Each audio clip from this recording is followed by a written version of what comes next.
रीता की माँ ने कहा, आज तुम्हारे लिए रिश्ता आया है, अब तुम्हारी जल्दी ही शादी कर देंगे। लड़का भी बढ़िया है, घर भी बढ़िया है, जिंदगी में किसी चीज की कोई कमी नहीं रहेगी। रीता अपनी माँ से कहती है, मुझे पहले लड़के के तस्वीर दिखाओ माँ, फिर मैं फैसला करूँगी हाँ या ना का। माँ ने रीता की तरफ देखा, अच्छा हम तुम्हारे लिए क्या कोई अच्छा लड़का नहीं देखेंगे? हम तो तेरा बुरा ही सोचेंगे। रीता गुस्से से बोली, माँ बस लड़का देखना है, मुझे उसकी तस्वीर मंगवा ले या लड़के को यही बुला लो, और मुझे नहीं मालूम आप क्या करोगे। माँ ने डांटा, पागल है, शर्म नहीं आती, चल दफा हो जाओ अपने कमरे में। तभी पापा भी आ गए।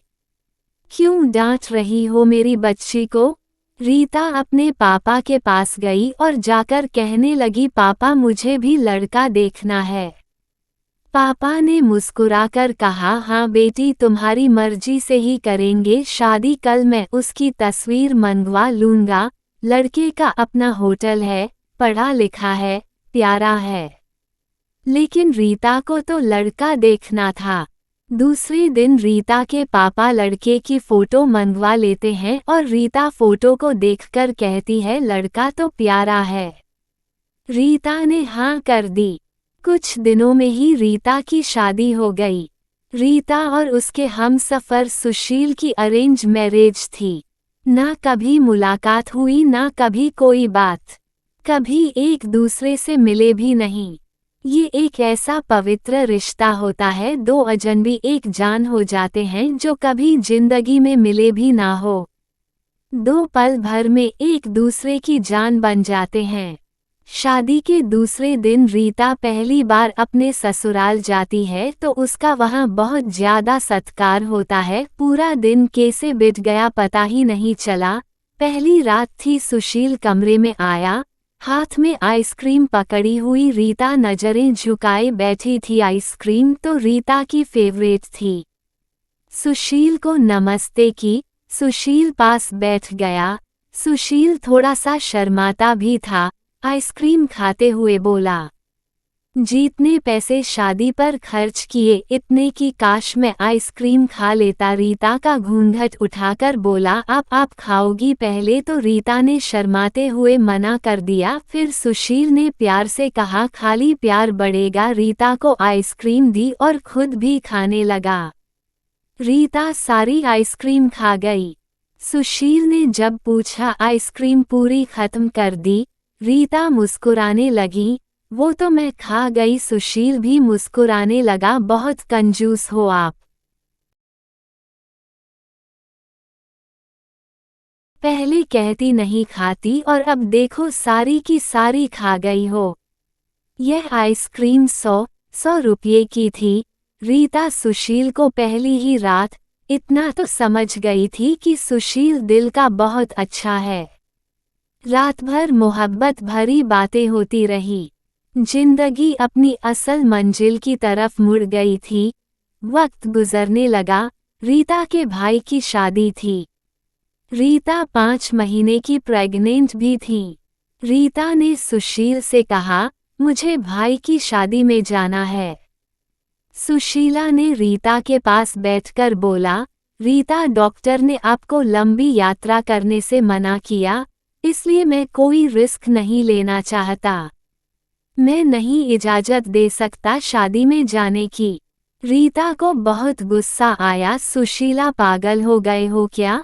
मेरे खुद के भाई की शादी है और आप कह रहे हैं कि नहीं जाना। आप मुझे कार में बैठाकर आराम से छोड़कर आ जाए। बस सुशील ने रीता का हाथ पकड़ा।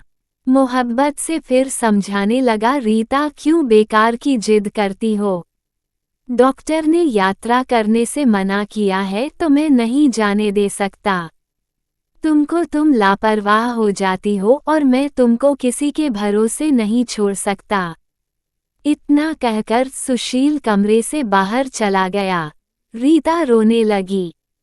रीता ने अपनी माँ को फ़ोन किया, सुशील मना कर रहा है शादी में आने के लिए। माँ ने समझाया, बेटा अगर वो कह रहा है तो मत ही आओ। लेकिन रीता की भाभी और भाई जिद करने लगे, क्यों नहीं आने दे रहा है सुशील हमारी बहन को?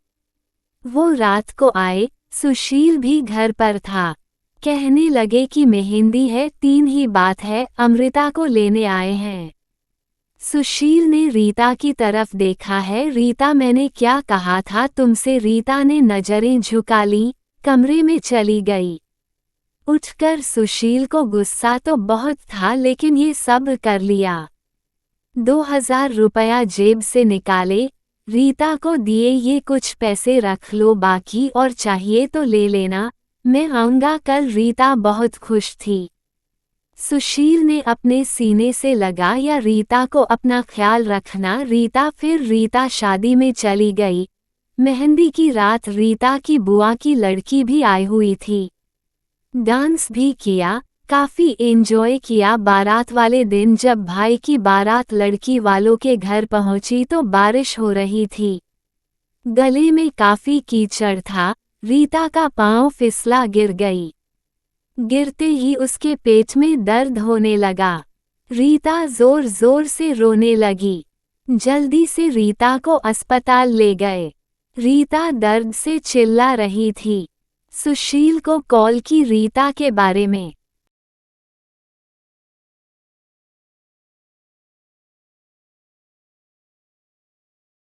बताया। सुशील घबरा गया। वो जल्दी से अस्पताल पहुंचा। डॉक्टर रीता को इमरजेंसी वार्ड में ले गए थे। सुशील बहुत परेशान था। दिल की धड़कनें बेकाबू थी, जुबान पर ईश्वर का जाप था। बाकी सब लोग शादी की खुशियों में मग्न थे, लेकिन यहाँ सुशील परेशान खड़ा था। कुछ देर बाद डॉक्टर कमरे से बाहर आए। उन्होंने सॉरी कहते हुए बताया, आपका बच्चा मर चुका है। सुशील बेजान सा होकर कुर्सी पर बैठ गया है। भगवान से हिम्मत मांगकर जल्दी से वार्ड में गया। रीता रो रही थी। सुशील को देखकर मुंह मोड़ लिया। सुशील पास बैठ गया, सर पर हाथ फेरने लगा। अच्छा चल चुप कर मेरी सोनी, रोना बंद कर, बस ऊपर वाले की मर्जी थी। रीता फूट फूट कर रोने लगी। सुशील, मुझे माफ कर दे, मुझसे गलती हो गई। सुशील ने आंसुओं से भीगी हुई पलकों को चूम लिया। अरे बस बस मेरी जान, रोते नहीं है, बस ऊपर वाले की मर्जी थी, चुप हो जाऊं। रीता खुद को गुनहगार समझ रही थी, अपने बच्चे और सुशील का। सुशील समझने लगा। रीता का सर अपनी गोद में रख लिया। चुप हो जाए मेरी सोनी, सोनी रो मत, अब देख मैं तेरे पास हूँ। रीता को लेकर घर चला गया। शादी खत्म हुई, सब घर आ गई।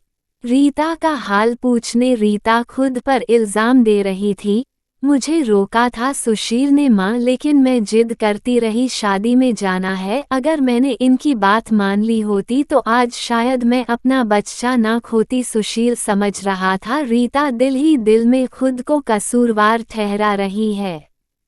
इसलिए सुशील प्यार से समझाता रहा रीता को, अरे पागल है, खुद को परेशान न कर, ऊपर वाले की मर्जी थी ना, ऊपर वाले ने जहाँ तो हमें फिर से औलाद जरूर देगा। रीता सुशील की आंखों में देख रही थी। सुशील, आप इतने अच्छे हैं, मुझे डांटा नहीं है, आपने कुछ कहा नहीं। सुशील ने लंबी सांस ली, मुस्कुरा कर बोला, जब तुमने मेरी बात मानी ही नहीं थी तो रीता अब कुछ कहने का क्या फायदा।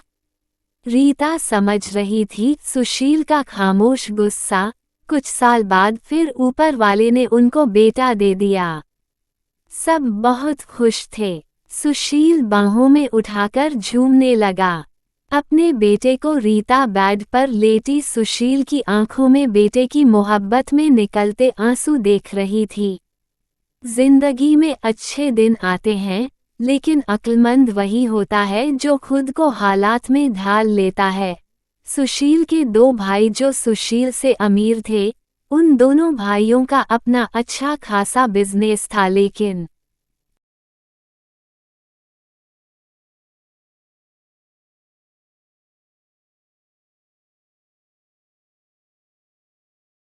सुशील का छोटा सा होटल था जिससे बस गुजारा हो रहा था। रीता ने जिद की, सुशील बच्चे को गर्मी लगती है, इसलिए ये बहुत रोता है। मुझे कमरे में एसी लगवा कर दे। सुशील ने सिर पर हाथ रखा। अरे रीता, पागल हो गई हो क्या? मेरे पास नहीं है इतने पैसे एसी के लिए। रीता ने जिद की, मुझे ऐसी चाहिए बस। कमरे में सुशील अपने बेटे को सीने पर लेटाकर खेल रहा था उसके साथ। रीता बस एसी लगवाने की जिद किए बैठी थी। सुशील ने रीता का हाथ पकड़ा, अपने करीबी किया। रीता, पता नहीं क्यों इतनी चिंदी हो तुम, लगवा दूंगा। ये लो, सो गया है मेरा राजकुमार, इसको लेटा दो। 2 साल बाद ऊपर वाले ने एक बेटी भी दी। वे दोनों बहुत खुश थे। हर अच्छी बुरी ख्वाहिश पूरी करता था सुशील, लेकिन फिर भी छोटी छोटी बातों पर उनमें झगड़ा रहता ही था। बेटा 4 साल का हो गया था, बेटी छोटी थी। सुशील का होटल का काम अच्छा नहीं चल रहा था। सुशील कुछ परेशान था। घर आया, देखा बेटे ने उसका लैपटॉप तोड़ दिया था। प्रीति मोबाइल पर लगी हुई थी। सुशील ने देखा लैपटॉप टूटा हुआ पड़ा है। सुशील चिल्लाकर बोला, रीता ये क्या है? रीता ने देखा, ये आपके लाडले ने तोड़ा है। सुशील गुस्से में पहले ही था। रीता को गाली देकर बोला, तुम्हारा दिमाग काम नहीं करता, इसमें मेरा सारा डेटा था। तुम पागल हो क्या? जाओ खाना लेकर आओ, उठ जाओ। रीता गुस्से में बोली, सुशील मैं नौकरानी नहीं हूँ, सारा दिन बच्चों को संभालूं और फिर तुम मुझे गाली दो। सारा दिन इतना काम करो और कदर इतनी सी है, गाली दे रहे हो? रीता खाना लेकर आई, बैंगन बने हुए थे। सुशीला ने बैंगन देखे, चिल्लाकर बोला, तुम्हारा दिमाग खराब है, तुमको कितनी बार समझाया है मैं बैंगन नहीं खाता। सुशील ने खाना उठाकर फेंक दिया, उठकर बाहर चला गया। इतने में बेटे ने कांच का गिलास तोड़ दिया, जो हाथ पर लग गया। काफी खून बहने लगा था। हाथ से रीता ने बेटे को 1-2 थप्पड़ लगा दिए। बहुत तंग आ गई हूँ मैं, तुम बाप बेटे से। बेटे को उठाकर कमरे में ले गई, रो रही थी। साथ ही उसे मैं बोल रही थी, 5 साल हो गए इस इंसान के साथ, बड़ी कदर ही नहीं है। बेटे के जख्म पर मरहम लगाने लगी। इतने में बेटी भूख से रोने लगी। बेटी को गोद में उठाया। इस इंसान की ऐसी हरकतें रही तो गुजारा मुश्किल हो जाएगा। रात भर सुशील गायब रहा। रीता ने भी फोन करके ना पूछा। रीता ने अपनी मां को बताया। सुशील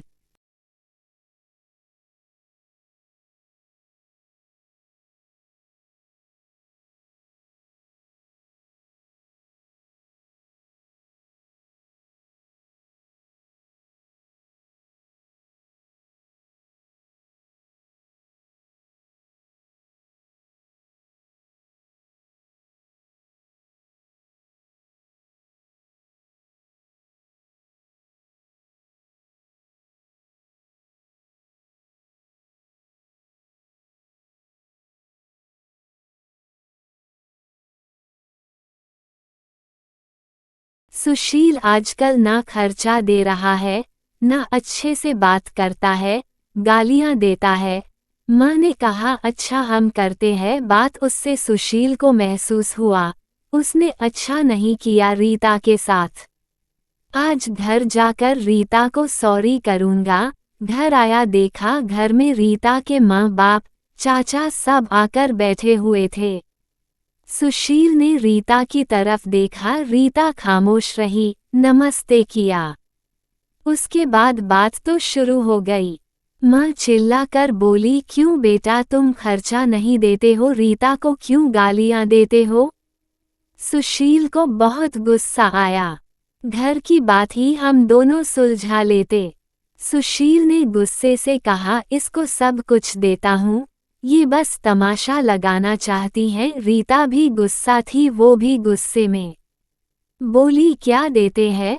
वो महीने में 10,000 देते हो, जिसका दोनों बच्चों का दूध भी पूरा नहीं होता। एहसान करते हो मुझ पर, तुम्हारे बच्चों पर खर्चा करती हूँ।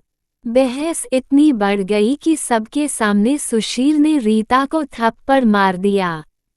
रीता की मां को बर्दाश्त नहीं हुआ। वो अपनी बेटी को साथ ले गई, दोनों बच्चे भी साथ ले गई। सुशील ने भी ना रोका उन्हें। रीता नाराज होकर चली गई। रीता को थप्पड़ ज्यादा जोर का लगा था। निशाना बन गया था। चेहरे पर माँ भी रोने लगी, न जाने पहले भी कितना जुल्म करता होगा मेरी बेटी पर कमीना इंसान। सुशील पहले से ही अपने होटल की वजह से परेशान था, काम ना होने की वजह से, और अब ये परेशानी बन गई। रीता मायके में थी, सुशील यहाँ था, घर में परेशान था। हालात इतने खराब हो गए, सुशील को अपना होटल बेचना पड़ा। 2 महीने गुजर गए, दोनों ने एक दूसरे से बात तक न की। दोनों गुस्से में थे। सुशील कहता खुद गई है खुद वापस आए, रीता की अकड़ थी, मनाने आएगा तो जाऊंगी। दिन गुजरते गए, 8 महीने गुजर गई, कोई बातचीत नहीं हुई। सुशील के एक दोस्त ने सुशील से कहा, विदेश जाना है तो बताओ, मेरे पास एक ही वीज़ा है। हालात काफ़ी बुरे थे, सुशील विदेश चला गया, नंबर बंद हो गया। 1 साल गुजर गया, दोनों ने कोई बात ना की। एक दूसरे के साथ रीता भाई से खर्चा लेती, बच्चों के दूध का या फिर दूसरी जरूरी सामान का। भाई कब तक दे सकते थे खर्चा? उनके भी अपने बच्चे थे। कभी रीता के बच्चे कोई नुकसान कर देते, कोई चीज़ तोड़ देते तो रीता की भाभी हजारों बातें करती, ताने देती थी। रीता चुपचाप सुन लेती थी, क्या करती है आखिर, किसी को कुछ बताती भी न थी।